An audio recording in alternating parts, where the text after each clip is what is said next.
اور بیٹیاں اپنی آبرو کا سودا کر رہی ہیں. ذرا ان کے موبائل تو چیک کرو، موبائل میں کیا کیا بھر کے رکھا ہے. اب ماں باپ کو فکر ہی نہیں، بیٹی کو موبائل تو دے دیا لیکن کوئی باپ چیک نہیں کرتا کیونکہ بیٹی پہ اعتماد اتنا ہے. یاد رکھنا یوسف علیہ السلام جیسا معصوم کہتا ہے کہ میں اپنے نفس کو بے قصور نہیں ٹھہراتا. معصوم لوگ اپنے نفس پہ اعتبار نہیں کرتے اور ہم اپنے نفس پر بھی اور اپنی بیٹی کے نفس پر بھی اعتبار کر بیٹھے. نتیجہ بیٹیاں بے پردہ کوچنگ جا رہی، بیٹیاں بیوٹی پارلر جا رہی، بیٹیاں بے پردہ بازار جا رہی اور باپ کو فکر نہیں. سوچو عقل کہاں گم ہو گئی، شیطان نے عقلوں کو کیسے اغوا کر لیا. جس مذہب کی بیٹی مسجد میں نماز پڑھنے نہیں جا سکتی وہ مذہب کی بیٹی بیوٹی پارلر تک کیسے جا سکتی ہے. جس مذہب کی بیٹیوں کو اللہ کے رسول سے پردہ کرنے کا غور تو کریں، کیا بات کری جائے. میری بہنوں ذرا غور کرو، جب عورت کو نبی سے پردہ کرنے کا حکم دیا گیا، نبی سید المعصومین، جب نبی سے پردہ کرنا عورتوں پہ فرض ہے تو یہ فساق و فجار مجرم گنہگار جو بھوروں کی طرح فکر رکھنے والے مرد ہیں کہ جس خوبصورت عورت کو دیکھتے ہیں اسی طرح اس کی جوانی کو چوس لینا چاہتے ہیں، جیسے ایک بھورا پھول کو للچائی ہوئی نظر سے دیکھ کر اس کا رس چوس کر پھر کبھی ادھر کا رخ نہیں کرتا. بیٹیاں مردوں سے جتنا دور رہے گی ان کی آبرو محفوظ رہے گی. مجھے تو یہاں ایک بات یاد آتی، کیا مسلمانوں کی بیٹیاں تھیں، مسلمانوں کی بیٹیاں کیا تھی، ان کا تقویٰ کیا تھا، ان کی پرہیزگاری کیا تھی. ان کو دیکھ کر لوگوں کی زندگیاں بدل جاتی تھی. یہاں ایک مجھے واقعہ یاد آتا ہے، بہنوں کی خاص توجہ آپ کی بھی، اگر آپ سن سکتے بہت اچھے سے سن لیں آپ. حالانکہ یہ وقت تو دعا کا ہے، چچو کی دعا لینی چاہیے تھی، تقریر کا نہیں. ویسے بھی میں اکثر منتظمین کو کہتا ہوں کہ بھائی ہم تو روکھی سوکھی تقریر کرنے والے لوگ ہیں، کوئی مقرر نہیں ہے، نہ ادیبانہ انداز ہے نہ خطیبانہ لہجہ ہے. ہم سیدھی سادی تقریر صوفیوں کی غلامی میں کرتے ہیں. ہم سے 11 بجے بلوا لیا کرو تاکہ جو ہے وہ جلدی سے نپٹ جائیں. پھر واقعی جو باضابطہ مقرر ہے نا ان کو کھڑا کرو اس سوتی ہوئی رات میں. لیکن کیا کریں کہ جب رات کی سیاہ زلفیں کمر کے نیچے ڈھلکتی ہے تو ہم جیسے بے ہنروں کو مائک دے دیا جاتا ہے اور امتحان لیا جاتا ہے. لیکن کوئی بات نہیں، آپ کا سپورٹ اچھا ہے اور آپ کے سپورٹ کی دو وجہ ہیں. ایک تو اس طرف صاحب مزار ہے اور اس طرف چچو کی روحانیت ہے، اس لیے آپ سکون سے سن رہے ہیں. تو سن لیجئے. اب میں ایک بات کہہ کے شاید بات مکمل کروں، توجہ کرنا. بیٹیاں مسلمانوں کی کیسی تھی، ان کی تربیت کیسی تھی، اسی پہ بات پوری ہوگی. لیکن یہ واقعہ میں اپنے الفاظ کے جامع میں علامہ ارشد القادری کی تحریر کا سہارا لے کے پیش کرنا چاہتا ہوں. یہ واقعے کو اگر آپ ڈھونڈنا چاہیں تو امام یافعی کی شورۂ آفاق کتاب روض الریحانین کے اندر یہ واقعہ موجود ہے. اس کو سننا اور اللہ سے ڈرنے والے اور اللہ سے ڈر کر گناہ کو چھوڑنے والوں کی شان، اس سے بہت سے نکات آپ کو ملیں گے. اس پر میں بات پوری کر لوں گا. دو دوست تھے، بہنوں کی خاص توجہ. دو دوست تھے، دونوں میں بڑی گہری دوستی تھی. بلکہ دوست تو اسی کو کہتے ہیں جن میں دوستی پیار بہت گہرا. آج کل تو کوئی دوست تو ملتا ہی نہیں. حضور تاج الشریعہ نے کہا تھا، غیر اپنے ہو گئے تو ہمارے بدل گئے، نظریں بدل گئی تو نظارے بدل گئے. دوست تو ملتا کہاں ہے، لیکن اس ایک دور تھا کہ دوست تو بتاؤں کسے کہتے ہیں. حضرت انس ابن مالک کہتے ہیں دوست کی پہچان یہ ہے، اگر کندھے پہ ہاتھ رکھ کے کہے چل اور وہ پوچھے کہاں، وہ دوست نہیں ہو سکتا. دوست کی پہچان یہ ہے کہ جب کندھے پہ ہاتھ رکھ کے کہا چل، وہ بغیر فکر کے چل پڑے. یعنی دوست اس پہ اتنا اعتماد ہو، اتنی محبت ہو، یقین ہو کہ لے جائے گا تو کسی اچھی جگہ ہی لے جائے گا. آج تو دوست میرے بھائی، جب لوگ بھائی کے حق ادا نہیں کرتے، جو ماں باپ کے حق ادا نہیں کرتے، وہ دوستوں کے کیا حق ادا کریں گے. جو اپنے ماں باپ کو بڈھا بڈھی کہتے ہیں، ڈوکرا ڈوکری کہتے ہیں، جو ماں باپ کے جو ہے وہ دواخانے کا بل دینے کے لیے ہاسپٹل میں لڑتے کہ تیرا باپ نہیں ہے، تیرا باپ نہیں ہے، وہ کیا دوستی نبھائیں گے. جو ماں باپ کا حق ادا نہ کرے، جو ماں باپ کو چھوڑ کر کتوں کو بستر میں لے کر سو رہی ہے وہ قوم، دوستوں کا حق کیا ادا کر؟ جو ماں باپ کو ترسا اور تڑپا کر کے بھوکا رکھ کر کتی اور بلی کا آن لائن کھانے کا آرڈر دیتی ہے، وہ قوم کیا ماں باپ کا حق ادا کرے گی اور کیا دوستی کا حق ادا؟ رشتے تو بے وقت ہو گئے، رشتے تو بالکل ایسے ہی ہو گئے. بس اب رشتوں کی ایک ہی ضرورت ہے، جس کو مالدار دیکھا اس کو دوست بنایا، جس کو خوبصورت دیکھا اس کو دوست، بس دوسری کوئی بات نہیں. یعنی دوستی نہیں ہے، مفاد پرستی ہے. بہرحال سچے دوستوں کی بات کریں تو ان کا دو دوست تھے، بہت پیار تھا، لیکن ان میں سے ایک دوست تو بڑا خوبصورت تھا، حسین تھا، جمیل تھا. اس کا دوسرا دوست تھا، وہ اکثر دیکھتا تھا کہ جب بھی کوئی آگ کی بھٹی وٹی جلتی تھی تو اس کا دوست جلتی ہوئی آگ میں ہاتھ ڈالتا تھا اور ہاتھ ڈال کر کے نکال لیتا تھا. آگ اس کے ہاتھ پہ اثر نہیں کرتی تھی. تو دوستوں نے پوچھا، یار یہ آگ تیرے ہاتھ پہ اثر نہیں کرتی، یہ کرامت ہے تیری؟ کہا وہ میری کرامت نہیں ہے، وہ کرامت کسی اور کی. کبھی کبھی ایسا بھی ہوتا ہے کرامت کسی اور کی ہوتی ہے، کسی اور کے سر منڈ دی جاتی ہے. لیکن بہرحال وہ سچا تھا، اس نے کہا بھائی میری کوئی کرامت نہیں ہے، یہ کوئی اور چیز ہے، وہ ابھی بتانے کے لیے یہ راز ہے. تو دوسرے دوست نے کہا یہی دوستی کہ دوستوں سے بھی راز چھپایا جاتا ہے، دوستوں سے بھی راز چھپایا جاتا ہے؟ نا، مجھے بتانا پڑے گا کہ آگ تیرے ہاتھ پر اثر کیوں نہیں کرتی، اس کی وجہ کیا ہے. بہنوں کی خاص توجہ. اس نے کہا اگر تو سننا چاہتا ہے تو پھر یہ لے سن. اب وہ دوست اپنے دوست کو آگ ہاتھ پر اثر نہ کرنے کا راز بیان کر رہا ہے. وہ کہتا ہے کہ تو جانتا ہے نا یار کہ میں بہت مالدار گھر سے تعلق رکھتا ہوں، ابھی بھی میں مالدار ہوں، ابھی مالدار گھر سے میرا تعلق ہے، لیکن جب میرا عین شباب اور جوانی کا زمانہ تھا تو ایک دن میں اپنے گھر کے ٹیرس پر گرمیوں کے موسم میں چہل قدمی کر رہا تھا، ٹہل رہا تھا. تو میں نے جیسے ہی اپنی ٹیرس پر سامنے دیکھا تو میری سامنے والی ٹیرس پر ایک بہت خوبصورت لڑکی تھی. وہ خوبصورت لڑکی کا حسن اگر میں بیان کرتا تو علامہ ارشد القادری کی تحریر کا سہارا لے کے یہ کہتا کہ وہ کتنی خوبصورت ہو سکتی تھی. ایسا لگتا تھا جیسے کوئی حسن کی پری زمین پہ اتر آئی ہو. اس کے ہونٹ کیا تھے؟ ایسا لگتا تھا کہ جیسے یمن کے لال ہوں. اس کے رخسار کیا؟ ایسا لگتا تھا جیسے کسی جھیل میں ابھی ابھی کسی کول نے مسکرایا ہو. اس کے بال کیا تھے؟ ایسا لگتا تھا جیسے کوئی سنبل کا پودا ابھی سیاہ کھیت کے اندر اپنے بالوں کو بکھیرا ہو.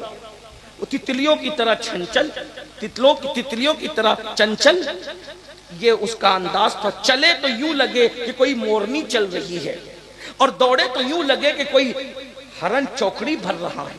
اس کا حسن میں کیا بیان کروں؟ آنکھیں تھی یا نرگس کے پھول، پیشانی تھی یا چاند کا ورق، یا پیشانی تھی یا چاندی کا ورق، چاند کی چاندنی کی طرح اس کا دودیا دودیا رنگ تھا.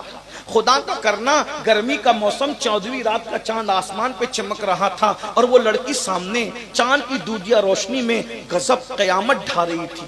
جیسی میری آنکھیں اس پہ پڑی، آنکھیں چار ہوئی اور وہ لڑکی میرے دل میں اتر گئی. یاد رکھنا نظر بہت بری چیز، کسی عورت پر کبھی نظر نہیں ڈالنا، اور اگر نظر پڑ گئی تو فوراً پھیر لینا. حضرت سلیمان علیہ السلام کہا کرتے تھے اپنے بیٹوں کو کہ میرے بیٹو، اس کو علامہ ابن الجوزی نے اپنی کتاب میں لکھا، میرے بیٹو اگر کسی ناگن کے پیچھے چلنا پڑے تو چلے جانا، مگر کسی خوبصورت عورت کے پیچھے نہ جانا، کیونکہ ناگن ڈستی ہے تو جان جانے کا خطرہ ہے، اور کسی کا حسن ڈستا ہے تو ایمان جانے کا خطرہ ہے. اس پر بے شمار واقعات میں پیش کر سکتا ہوں، لیکن یہاں یہ وقت نہیں ہے، یہ ٹائم نہیں ہے، ورنہ ایک ایک واقعہ. حسن نے لوگوں کی جو ہے وہ لوگوں کا ایمان لیا، لوگوں کی جان لی، لوگوں کی آبرو لی. حسن ہی تھا جس نے دیوار میں چنوایا، حسن ہی تھا جس نے قابیل کو اپنے باپ جو نبی تھے باغی بنایا. نبی جیسے باپ جس کا باپ نبی ہو، اس باپ کا باغی حسن نے بنایا. قابیل جیسے شخص کو اپنے سگے بھائی کا قاتل حسن نے بنایا. عجیب حال ہے حسن کا. اس لیے بہت حسن کے پیچھے نہ بھاگو، بہت بیوٹی کے پیچھے نہ بھاگو، بلکہ ایک بات کہوں، اللہ نے ہمیں دل دیا جانتا ہے نا کہ حسن کو یہ دل پسند کرتا ہے، یہ دل حسن کا غلام ہے، تو اللہ نے کیا کیا؟ امت محمدیہ پر احسان کیا، جب دل دیوانہ دیا تو محمد الرسول اللہ جیسا محبوب بھی عطا کر دیا کہ کسی کے حسن پر ایمان کا سودا نہ کرنا۔ جب کسی کا حسن تمہیں گمراہ کرنے لگے اس وقت میرے محبوب کا تصور کر لینا۔ ارے ہر حسن فانی ہے، ہر حسن بدبو ہے، ہر حسن کو قبر کے کیڑے کھائیں گے۔ ایک حسن مصطفیٰ ہے جس کو اللہ بھی پیار کرتا ہے۔ حسن یوسف تو وہ ہے چند عورتیں اس پر دیوانی ہو گئی، اور حسن مصطفیٰ وہ ہے جس سے خدا بھی پیار کرتا ہے۔ کیا حسن ہے اے سید ابرار تمہارا، اللہ بھی ہے طالب دیدار تمہارا۔ کیوں دین کے مشتاق نہ ہو حضرت یوسف، اللہ کا دیدار ہے دیدار تمہارا۔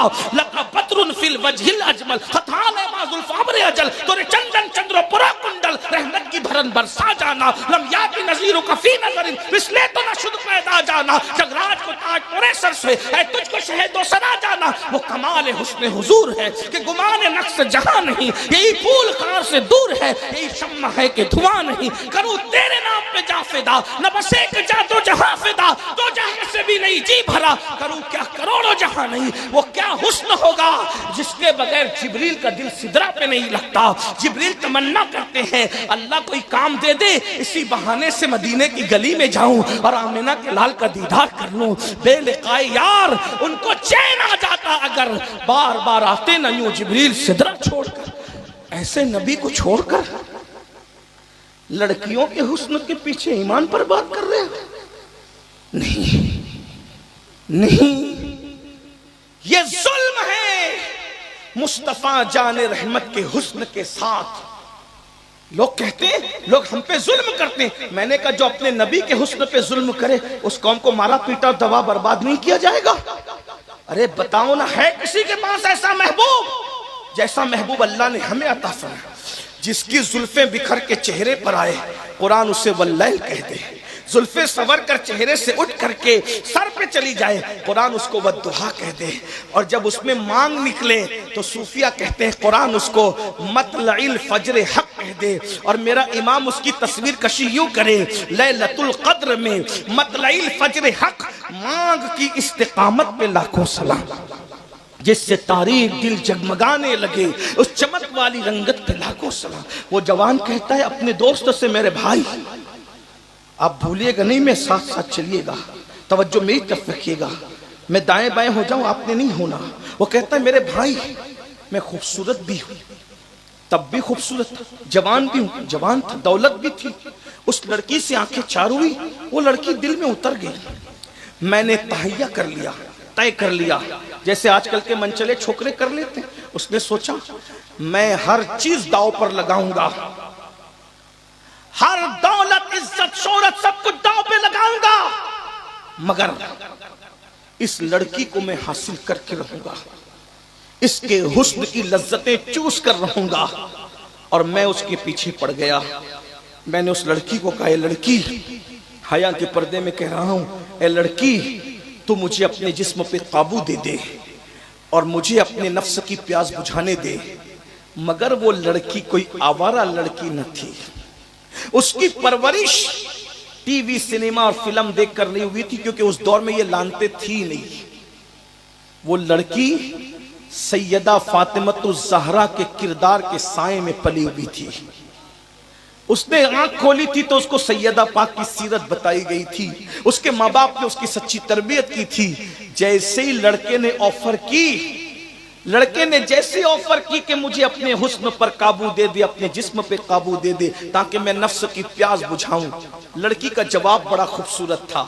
لڑکی نے کہا اے جوان اللہ سے ڈر، لذت کے لیے گناہ مت کر، لذت چلی جائے گی گناہ باقی رہ جائے گا، مت زنا کر۔ ایک بات بتاؤں، بہت نازک عنوان آ گیا ہے، زنا کی لذت 2 منٹ سے زیادہ کی نہیں ہوتی، مگر اس کا نقصان کیا ہے؟ اس کا نقصان یہ ہے صلی اللہ اکبر کہ اگر 7 سمندروں کے پانی سے بھی زانی غسل کر لے تو اس کے دل پر جو گناہ کا دھبا لگا ہے 7 سمندر کا پانی بھی اس زنا کے گناہ کو دھل نہیں سکتا۔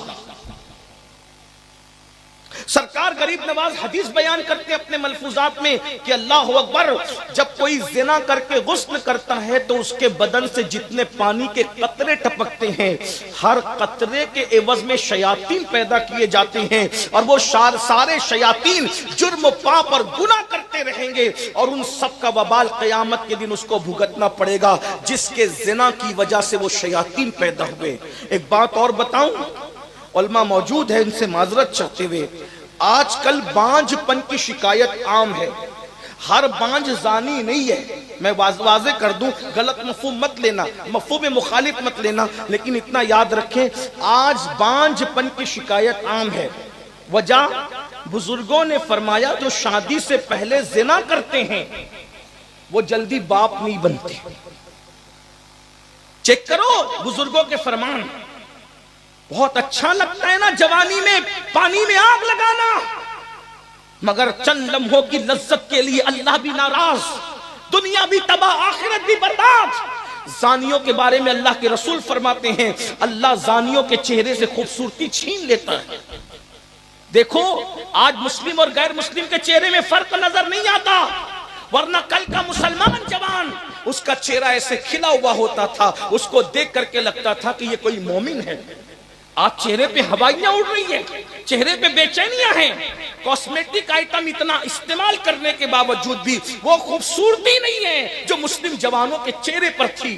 میری قوم کے جوانوں، اللہ کے رسول فرماتے ہیں حسن چھین لیا جاتا ہے زانی کا، مگر جو توبہ کر لے۔ اگر توبہ کا دروازہ تو سب کے لیے کھلا ہوا، یہی میرے مذہب کی خوبصورتی ہے، مذہب اسلام کی، کہ کتنا بھی بڑا کوئی جرم کر لے اگر وہ سچی توبہ کر لیتا ہے تو اللہ اسے گناہوں سے ایسے پاک کر دیتا ہے جیسے وہ ابھی اپنی ماں کے پیٹ سے پیدا ہوا۔ اگر آج سے پہلے کسی سے غلطی ہوئی ہے تو خدا کے لیے یہ زنا کیوں ہو رہا ہے؟ گندی پکچر دیکھ کر، گندی فلمیں دیکھ کر یہ زنا کی طرف جا رہے ہو۔ خدا کے لیے رکو، قرآن کی تلاوت کرو، درود شریف پڑھو، اپنے آپ پہ کنٹرول، اور اگر نہیں کنٹرول کر سکتے تو بالغ ہونے کے بعد شادیاں کر لو۔ ہم تمہارے ساتھ کھڑے ہیں، یہ علماء، یہ پیران اعظام سادات تمہارے ساتھ کھڑے ہیں۔ تمہیں کھلونے کی ضرورت تھی، تم نے ماں باپ کو کہا مجھے کھلونا دلا کے دو۔ تمہیں بھوک لگتی تو تم نے ماں باپ کو کہا ہمیں کھانا دو۔ تمہیں پھل کی ضرورت ہوتی تم کہتے تھے ہمیں پھل دلا کے دو۔ اب اگر بیوی کی ضرورت ہے تو زنا مت کرو، ماں باپ کو کہو ہمیں بیوی لا کر کے دو، ہم تمہارے ساتھ کھڑے ہیں۔ اپنے منہ سے اپنی شادی کا مطالبہ کرنا ادب کے ساتھ، یہ بے ادبی نہیں ہے، گستاخی نہیں ہے، یہ تمہارا حق ہے۔ آج کے جلسے سے ہم مائک پر اعلان کر رہے ہیں کہ یہ بیان ریکارڈ ہو رہا ہے اور پوری دنیا میں جائے گا، ہم آپ کے ساتھ کھڑے۔ آپ بولیے نا ادب کے ساتھ کہ میں اس قابل ہو گیا، مجھے ضرورت، بھوک لگی تھی تو آپ نے کہا نا کھانا دو۔ آپ کی نفس کی بھوک ہے، ماں باپ کو بولو شادی کریں، اور ماں باپ سے بھی گزارش ہے کہ بیٹا بیٹیوں کی شادی جلدی کر دو۔ اللہ کے رسول علیہ السلام نے فرمایا 3 چیز میں دیر مت کرنا، نماز کا وقت ہو جائے اس کی ادائیگی میں دیر مت کرو، جنازہ تیار ہو دفن کرنے میں دیر مت کرو، بیٹا بیٹی بالغ ہو جائے شادی کرنے میں دیر مت کرو، مت تاخیر کرو۔ ابھی تو یہ ہوگا، ابھی تو وہ ہوگا، ابھی غربت ہے، ابھی پیسے کہاں سے لائیں گے؟ میں نے کہا اللہ کے بندو، جب رسول اللہ نے فرمایا تھا صحابہ سے شادی کرو، شادی کرو، نکاح کرو، نکاح کرو، نکاح کرو، تو غریب صحابہ کہنے لگے یا رسول اللہ ہم غریب ہیں، ہم کیسے نکاح کریں، رکھیں گے کہاں، کھلائیں گے کیا؟ تو اللہ کے رسول علیہ السلام تو پھر رسول ہیں، لوگوں کی بولی بدلتی ہے، میرے نبی نے بولی کبھی نہیں بدلی، جو زبان سے نکل گیا نکل گیا۔ جب صحابہ نے کہا حضور ہم غریب ہیں، رکھیں گے کہاں، کھلائیں گے کیا؟ آقا فرماتے ہیں محمد رسول اللہ نے اعلان کر دیا جو اللہ کی رضا کے لیے پاک دامن رہنے کی نیت سے، زنا سے بچنے کی نیت سے، پاپ سے بچنے کی نیت سے نکاح کرے گا، اللہ اس کو مالا مال کر کے اس کی غربت کو دور فرما دے گا۔ نکاح کی برکت سے غریبی دور ہو جائے گی، حضور نے گارنٹی لی ہے، لیکن نیت ہونی چاہیے گناہ سے بچنے کی۔ بہرحال بات دور نہ نکلے، عرض کر رہا تھا وہ جوان کہتا ہے کہ میں نے اس لڑکی کو کہا کہ کیا تو اپنے جسم پہ قابو دے گی؟ اس نے کہا اللہ سے ڈر، لذت کے لیے گناہ مت کر، لذت چلی جائے گی گناہ باقی رہ جائے۔ وہ حدیث پوری کر دوں، آقا فرماتے کہ زنا کرنے سے حسن جاتا ہے۔ نمبر 2، زنا کرنے والے کی روزی اللہ گھٹا دیتا ہے۔ نمبر 3، زنا کرنے والے کی عمر بھی کم ہو جاتی ہے. بزرگ فرماتے ہیں 30 سال کی عمر 3 سال میں بدل جاتی ہے, کبھی کبھی 3 دن میں بدل. زانی جلدی مرتا ہے اگر وہ توبہ نہ کرے تو. مر جاؤ گے اور کیا ہوگا. لذتیں خوب اڑا رہے ہو نا, اس لیے توبہ کرو. یہ جلسے ہنسی مذاق کے لیے نہیں, لطیفہ گوئی کے لیے نہیں, یہ جلسے جنت کا ٹکٹ بانٹنے کے لیے, یہ جلسے احتساب کے لیے. اور میں اپنی بہنوں سے بھی کہتا ہوں تم ایسی نہیں ہو, لیکن جن تک آواز پہنچنی اللہ پہنچائے گا. میری بہنوں, کب تک اپنے حسن کی نمائش کر کے دنیا کی لذتیں لوٹو گی؟ ایک دن جوانی چلی جائے گی, یہ خوبصورت چہرے پہ جھریاں پڑ جائے گی. جو اپنی آبرو کا سودا کرتے ہیں نا, بڑھاپا ان کو اتنا دردناک آتا ہے. جوانی میں پاپ کرنے والوں پر اللہ اتنا بدترین بڑھاپا مسلط کرتا ہے کہ وہ اپنے بستروں میں چھپ چھپ کر روتے ہیں, مگر وقت تو گزر جاتا ہے. انہیں اپنے آپ سے نفرت ہو جاتی ہے. ان کا بڑھاپا اتنا دردناک ہوتا ہے کہ وہ راتوں کو تارے گن گن کر گزارتے, ان کو نیند نہیں آتی. پورے وجود پر اللہ لعنت اور نحوست مسلط کر دیتا ہے, ان کو بے چینی اور بے قراری میں مبتلا کر دیتا ہے. اس لیے جوانی میں پاپ مت کرو. بلکہ سید الطائفہ جنید بغدادی تو یہاں تک فرماتے ہیں, امام ابن اللہ اکبر رجب حنبلی اپنے رسائل میں لکھتے ہیں کہ بغداد میں ایک بڈھا بھیک مانگ رہا تھا. بھیک, توجہ کریں, بھیک مانگ رہا تھا. بغداد کے بازار میں اس کو کوئی بھیک نہیں دے رہا تھا. کسی نے کہا امام دیکھیے تو صحیح, جنید بغدادی کا دیکھیے تو صحیح, بغداد کے لوگ اتنے کٹھور اور بے مروت ہو گئے, اس بڈھے کو کوئی بھیک بھی نہیں دے رہا ہے. امام جنید بغدادی نے فرمایا, بغداد کے لوگ بیٹا بے مروت نہیں ہوئے, یہ بڈھا جوانی میں بڑے پاپ کرتا ہوگا, اس لیے اللہ نے اس پر ایسا بڑھاپا مسلط کیا کہ اس کو کوئی بھیک بھی نہیں دے رہا ہے. جب لوگوں نے تحقیق کی تو پتا چلا کہ واقعی وہ پاپی تھا. جوانی کی راتوں میں پاپ کرنا بہت اچھا لگتا ہے, مگر یاد رکھنا کوئی دیکھے نہ دیکھے اللہ دیکھ رہا ہے. رات کو پاپ کر کے صبح سفید کپڑے ٹائٹ استری کر کے نکلنے والوں, یہ سفید کپڑوں کی چمک دمک ہمیں متقی نہیں بنا سکتی. کوئی دیکھے نہ دیکھے اللہ دیکھتا ہے. ارشاد فرما رہا ہے, ان اللہ کان علیکم رقیبا, اللہ تم پر کڑی نگرانی کر رہا ہے. میں اپنی بہنوں سے بھی کہوں گا, آپ کا چھوٹا بھائی ہوں, اگر آپ عمر میں بڑی ہو, آپ کا بڑا بھائی ہوں, عمر میں چھوٹی ہو, ہاتھ جوڑ کر کہتا ہوں اپنے اس نازک وجود پہ رحم کرو. جو گرمی, مئی کی گرمی تم برداشت نہیں کر سکتی تو جہنم کی گرمی کیسے برداشت کرو گی؟ تم بچھو کا ڈنک کیا, اللہ اکبر, چونٹی کا ڈنک برداشت نہیں کر سکتی. جب بدکاری کی وجہ سے, حسن کے نمائش کی وجہ سے, آوارگی کی وجہ سے جب یہ جہنم کے بچھو تم پر مسلط کیے جائیں گے, جس کے بارے میں قرآن کہتا ہے ان بطش ربک لشدید, تیرے رب کی پکڑ بڑی سخت ہے. اللہ سے ڈرو, پاک دامن رہو, پاک دامنی کی بڑی برکتیں ہیں. کیا ہوا؟ اس لڑکی نے کہا, اے جوان, لذت کے لیے گناہ مت کر, لذت چلی جائے گی, گناہ باقی رہ جائے گا. وہ جوان کہتا ہے میرے دل پہ اس کی بات نے اثر نہیں کیا, میں پیچھے پڑا رہا, حتیٰ کہ اس لڑکی کی شادی ہو گئی تو میں اس کو بھول گیا. وہ جوان آوارگی کر رہا تھا, لیکن شادی کے بعد اس نے پیچھا چھوڑ دیا. آج کل کے چھوکرے تو اتنے گندے ہو گئے کہ شادی کے بعد بھی پیچھے لگے رہتے ہیں, اس کو جینے نہیں دیتے. ایسے گندوں سے میں کہنا چاہتا ہوں, تمہارے فون سے اگر اس کی طلاق ہو گئی تو اس کی زندگی کا ذمہ دار کون ہے؟ اس کے شوہر نے اگر اس کو طلاق دے دی تو اس کا کیا ہوگا؟ کسی کی زندگی کو برباد مت کرنا. اللہ کے رسول فرماتے کما تدین تدان, تم جیسا کرو گے تمہارے ساتھ ویسے ہی کیا جائے گا. کسی کی زندگی سنوار نہیں سکتے تو اجاڑتے کیوں ہو؟ کسی کو خوشی نہیں دے سکتے تو دکھ کیوں دیتے ہو؟ اپنی نفسانی خواہش کے لیے شیطان کا کیسا ننگا ناچ بن رہے ہو کہ نہ اسلام کا کہ تمہارے نزدیک کوئی قدر رہ گئی ہے, نہ آخرت کی کوئی فکر رہ گئی ہے. اللہ دیکھ رہے ہیں, نہ اس کا تصور رہ گیا ہے. تمہاری داستان تک بھی نہ ہوگی داستانوں میں. وہ لڑکی اس کے چکر میں نہیں ہے, اس کی شادی ہوگی, لڑکا بھول گیا, چلے بھول گیا تو بھول گیا.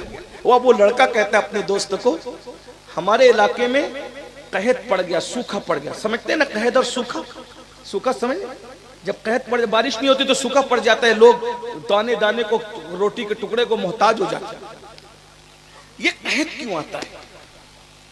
ایک سوال ہے، قحط کیوں آتا ہے؟ اللہ کے رسول فرماتے ہیں 2 گناہوں کی وجہ سے قحط آتا ہے، بلکہ 3 گناہوں کی وجہ سے۔ یہ تو میرے اپنی ناقص معلومات ہے، ورنہ اور بھی وجوہات ہو سکتی ہے۔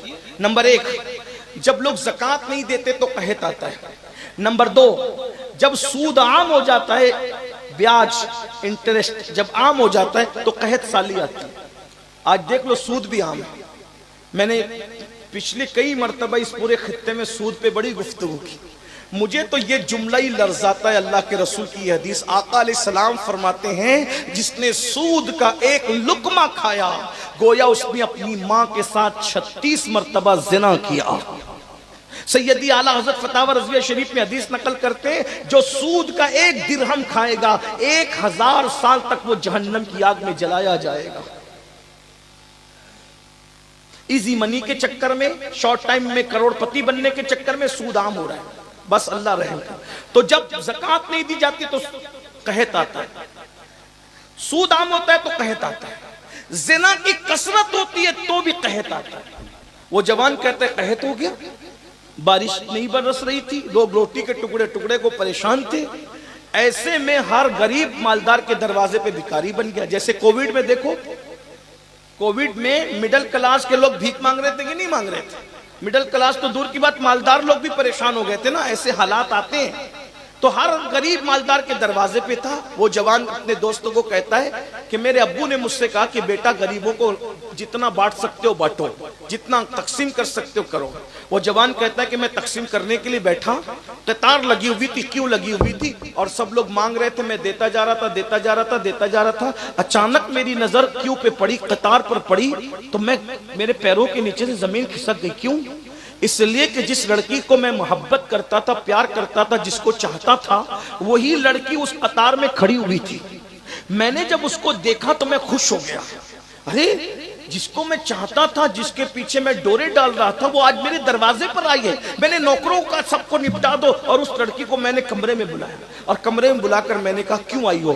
اس نے کہا نظریں جھکا کر غریب ہوں، ضرورت آپ کے دروازے پہ لائی ہے، میں محتاج ہوں، میری شادی ہوئی، 3 بچوں کی ماں بن گئی، میرا شوہر اتنا غریب ہے کہ میں بچوں کو کھلا نہیں سکتی، ماں ہونا تو بچوں کی بھوک آپ کے دروازے تک لائیے، خدا کے لیے میری مدد کرو۔ وہ نوجوان کہتا ہے میں اندر ہی اندر خوش ہو رہا تھا، آج مجبور ہو کر آئیے، پورا حساب لوں گا اور پورا بدلہ لوں گا، اس کی مجبوری کا پورا فائدہ اٹھاؤں گا۔ اور اس نے کہا اے لڑکی، آج بھی وہی سوال ہے، اپنے جسم پہ قابو دے دے، اپنے حسن پر کنٹرول دے دے، تیرے قدموں میں دولت کا انبار لگا دوں گا۔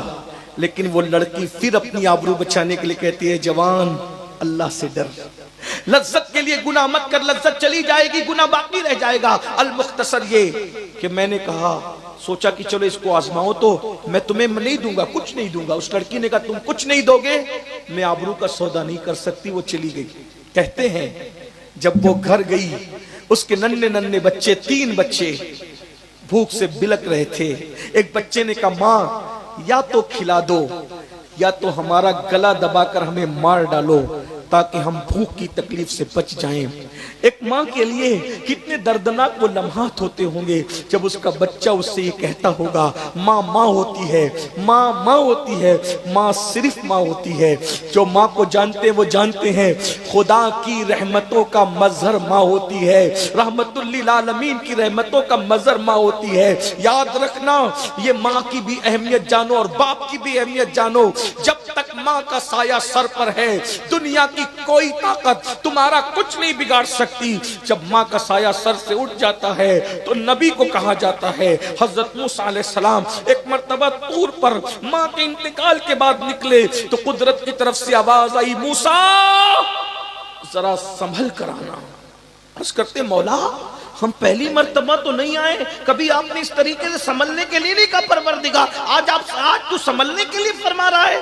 ارشاد ہوتا ہے کل تک تمہاری ماں زندہ تھی، جب تم گھر سے نکلتے تھے تو ماں دعا کرتی تھی اللہ میرے موسیٰ کی حفاظت کرنا، اب تمہاری ماں دنیا سے چلی گئی ہے، اب تمہارے لیے دعا کرنے والا پیچھے کون ہے موسیٰ؟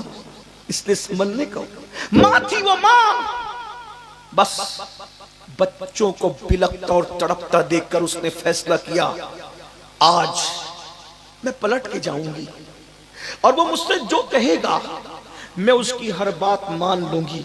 کیا جائے گا؟ بچوں کا پیٹ بھر جائے گا. توبہ کا دروازہ تو کھلا ہوا ہے نا. پھر میں بعد میں تو آج گناہ کر لو کل توبہ کر لیں گے. یہ شیطان کا بہت بڑا فریب ہے. میں کہتا ہوں کہ توبہ کرنے کی مہلت ملے گی بھی. اگر گناہ کرتے کرتے مر گئے تو کیا ہوگا؟ البتہ وہ لڑکی پہنچی اس تصور کے ساتھ چلو آبرو کا سودا کر لیں. جیسے گئی لڑکے نے کہا کیا چاہتی ہو؟ میرے بچے بلک رہے ہیں، اے جوان میری مدد کر. میں بچوں کو بھوکا نہیں دیکھ سکتی. میرے بچے تو کہتے کہ ماں یا تو غذا دے دو، کھانا دے دو یا مار ڈالو.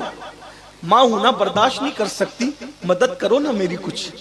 وہ سمجھ گیا کہ اب تو یہ میری بات پہ ضرور عمل کرے گی کیونکہ بچوں کے لیے یہ اپنی آبرو کا سودا کر لے گی.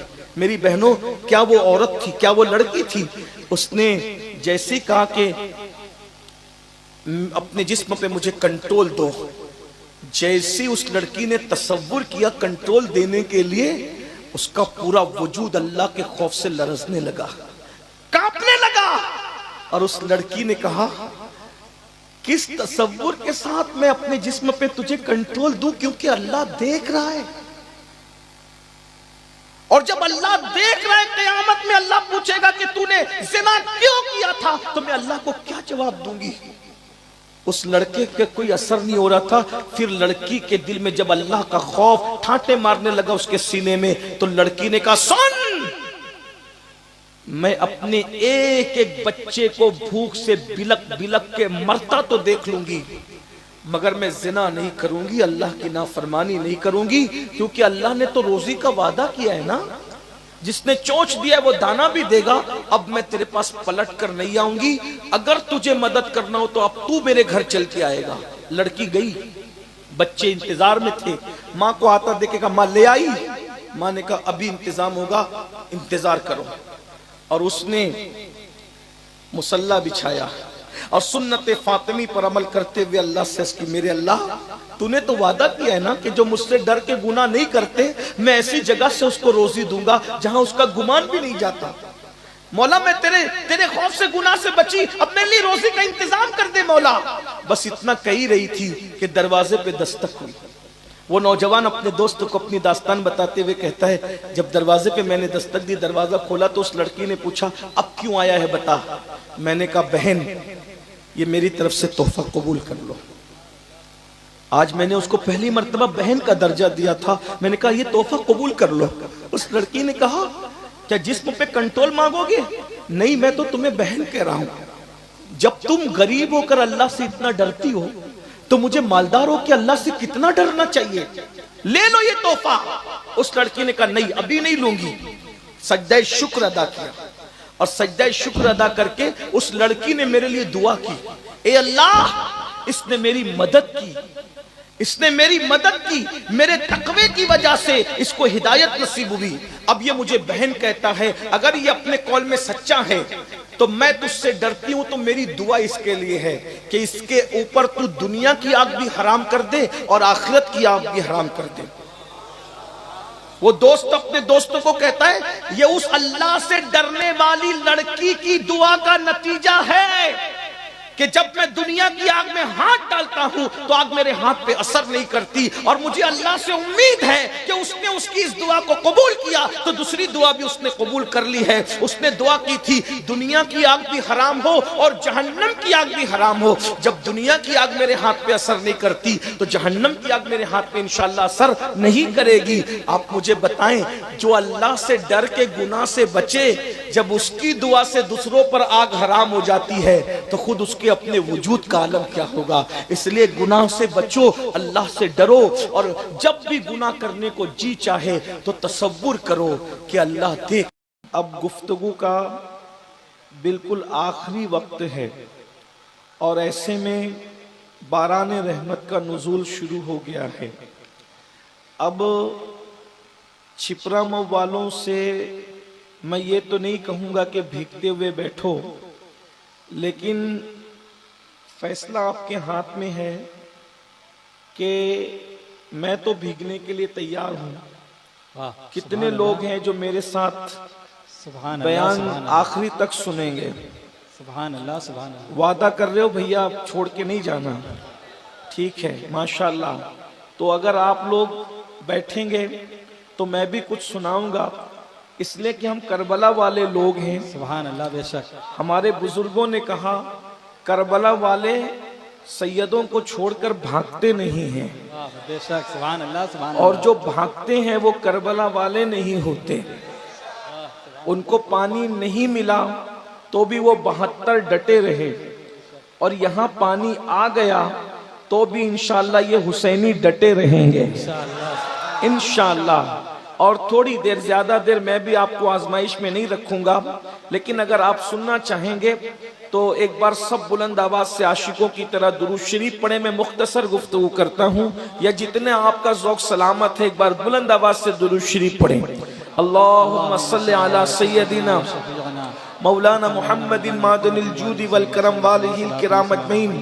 صلاۃ و سلام علیک یا سیدی یا رسول اللہ، صلاۃ و سلام علیک یا سیدی یا جد الحسن والحسین. آپ نے عرس سے متعلق بھی گفتگو سن لی، حضور غوث پاک سے متعلق بھی گفتگو سن لی. اب مجھے جو عنوان دیا گیا ہے میں اس عنوان پر تھوڑی سی گفتگو کرتا ہوں. اللہ تبارک و تعالی مجھے حق کہنے اور آپ سب کو حق سن کر اس پر عمل کرنے اور اسے عام کرنے کی توفیق عطا فرمائے. آمین. یہ جو بارش کے قطرے آپ دیکھ رہے ہیں، آپ سب کو سمجھ میں آ رہا ہے یہ بارش کے قطرے کتنی تعداد میں ہیں؟ ہزاروں کی تعداد میں ہیں، لاکھوں کی تعداد میں ہیں، یا کروڑوں کی تعداد میں ہے؟ کیا کوئی اس کو گن سکتا ہے؟ نہیں گن سکتا. اللہ کے رسول صلی اللہ علیہ وآلہ وسلم نے فرمایا قیامت کے قریب میری امت پر ایسے فتنے اتریں گے جس طریقے سے رات کے وقت سیاہ بادل چھا جاتے ہیں اور بادل کے جو سیاہ بادلوں کی گھنگور گھٹائیں چھا جاتی ہے تو کس طریقے سے سراٹے دار زور کی برسات ہوتی ہے. یہ ہلکی ہلکی پھوار میں اتنے قطرے ہیں کہ ہم اس کو گن نہیں سکتے. لیکن جب سراٹے دار بارش ہو تو آپ مجھے بتائیے کیا ان قطروں کو کوئی گن سکتا ہے؟ اللہ کے رسول صلی اللہ علیہ وآلہ وسلم نے ارشاد فرمایا قریب قیامت جیسے سراٹے دار بارش برستی ہے، گھنگور گھٹائیں چھانے کے بعد، بادل گھرنے کے بعد میری امت پر ایسے فتنوں کا ظہور ہوگا. ہر صبح نئے فتنے، ہر شام نئے فتنے. میری امت فتنوں کو دیکھے گی. اور فرمایا ہاتھ پہ انگارے رکھنے کی طرح ایمان بچانا مشکل ہو جائے گا.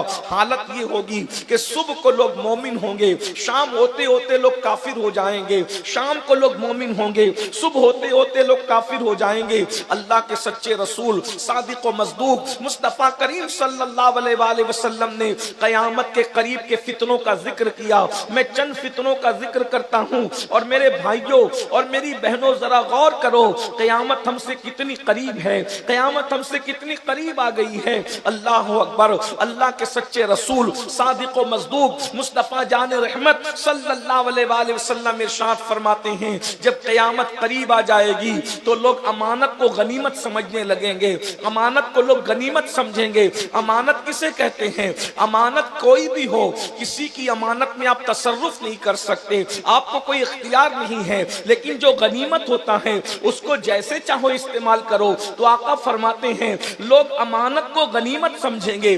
آج آپ دیکھ لیجئے کسی مسلمان کے پاس امانت رکھ کر دیکھ لیجئے کیا لوگ امانت میں خیانت نہیں کرتے؟ اگر گفتگو کو امانت کے طور پہ رکھا تو بھی لوگ اس میں خیانت کرتے ہیں. مال کو امانت کے طور پہ رکھا لوگ اس میں بھی خیانت کرتے ہیں. کہیں ہم ایسا تو نہیں معاذ اللہ کہ منافق ہو گئے؟ استغفر اللہ الیاذ باللہ. اس لیے کہ اللہ کے سچے رسول صادق و مصدوق نے منافق کی 3 نشانیاں بیان فرمائی.